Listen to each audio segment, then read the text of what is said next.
ivi wakundana n'umusore udafite akazi ariko like I mean wakundana n'umusore w'umukene. yego umusore mukene twakundana.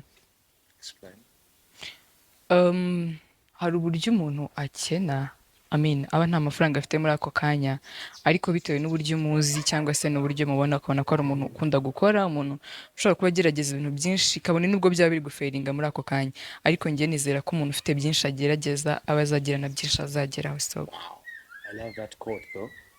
Umuntu ufite byinshi. agerageza Damn. aba azagira na byinshi azageraho. Oh my God. Yeah. Okay.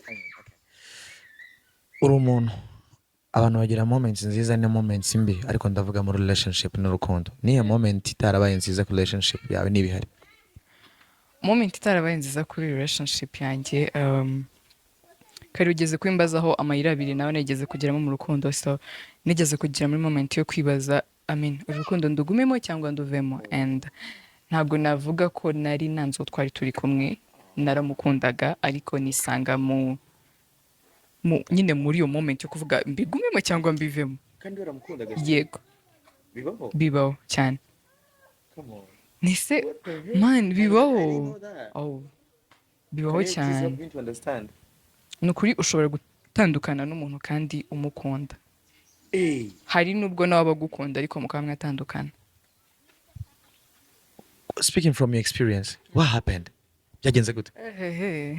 Nubwo utajya wenda. Oya, okay, ntago nabijyamo, ariko kimwe mu bintu nabonye, okay, ntabwo ngiye mu nkundo nyinshi wenda ngo mvuge ngo ndi umu expert mu nkundo, ariko kimwe mu bintu namaze kubona ni uko rimwe na rimwe urukundo rwonyine ntabwo ruhagije ngo tugume muri relationship. Ego, rurahagije ngo tube twatangira nyine kujya mu gutangira urwo rugendo rwa relationship, ariko ntabwo ruhagije ngo dukomeze urwo rugendo.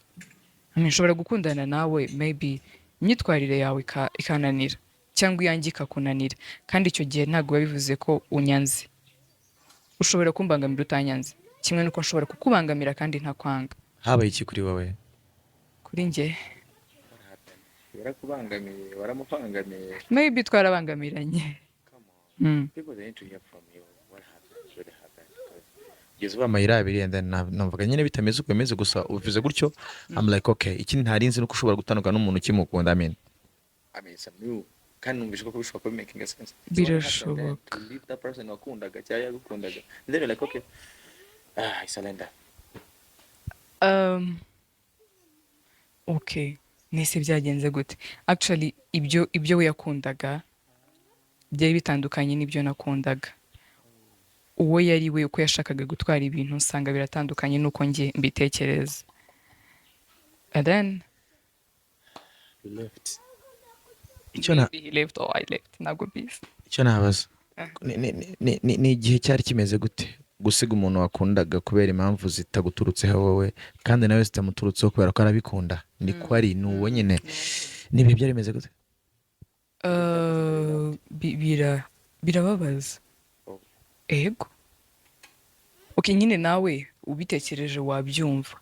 Gufata umwanzuro wo gusiga umuntu ukunda. I mean, iyo ukunda umuntu, kimwe mu bintu bya mbere uba ufite nk'ibyifuzo cyangwa se nyine wumva muri wowe ni ukugumana n'uwo muntu. Yego. Hari n'ubwo wumva nyine mwagumana for the rest of your life. So iyo bibaye ngombwa rero ko biryanze cyangwa se biri kwanga, cyane ko kuba muri relationship, njya nkunda kuvuga ngo nyine igihe cyose nkiri muri relationship mba mfite amahirwe yo kuba nagenda kurenza uko nzaba ndi muri marriage. Bitavuze ko no muri marriage abantu batagenda, bibaho, ariko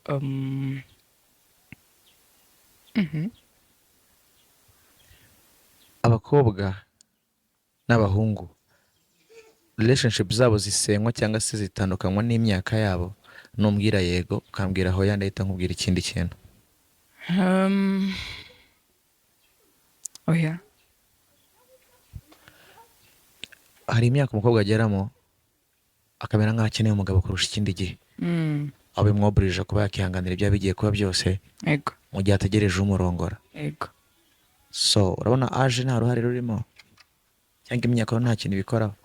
Ni bya bindi twavuze mbere nyine ngo ibintu byo kugira pressure y'urushako cyangwa iki, ntabwo kuba uri mu myaka Ugasanga uraniyahuye, man, there's ya no kuba uri mu marriage. myaka abantu batangiye kuvuga ko nyine ukeneye kugetinga married cyangwa se ntabwo ntekereza ko byagatumye ufata umwanzuro ubibona ko atari wo just kugira ngo ugetinge married.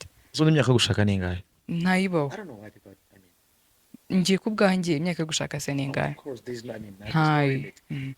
Igihe cyose wamaze kuva mu myaka iyo twita wamaze kugera mu myaka y'ubukure, kuko nanone kuri 14 15 ntabwo nzakubwira ngo ujya gushaka, nyine hari uburyo uba utariteguramo muri wowe mentally, mu bintu byose actually hari uburyo utariteguramo, ariko igihe cyose wamaze kugera mu myaka y'ubukure nta myaka yo gushaka ihari. Umuhungu usenga, umuhungu uri funny cyangwa se usetsa, ubwo nyine uvuga amagambo asekeje n'iki, naho umuhungu uri serious bad boy ufite dreads, ukunda kuba ari chill, you know, ninde muntu watsindira umutima wawe ku buryo bworoshye bitewe n'ukuntu wize? Usenga utsindira mbere. Why him? Byaba byiza asenga akanaba funny akanaba gute, nyine byaba byiza kubera ko birashoboka ko wasenga ukaba umuntu uri cool, ukaba umuntu ukaba na serious mu gihe bikenewe, ariko babaye ari abo batatu bandi imbere and ngomba guhitamo umwe, usenga namuhitamo because nusenga ukagira indangagaciro zo gusenga, bitari kuvuga ngo ndasenga ku izina, just being a Christian, yego nyine ukaba uri umuntu usenga ubimeninga. Ntekereza ko n'ibindi byose twabinyuranamo as long as you are Christian, ariko a really Christian, not kuvuga ngo ku izina.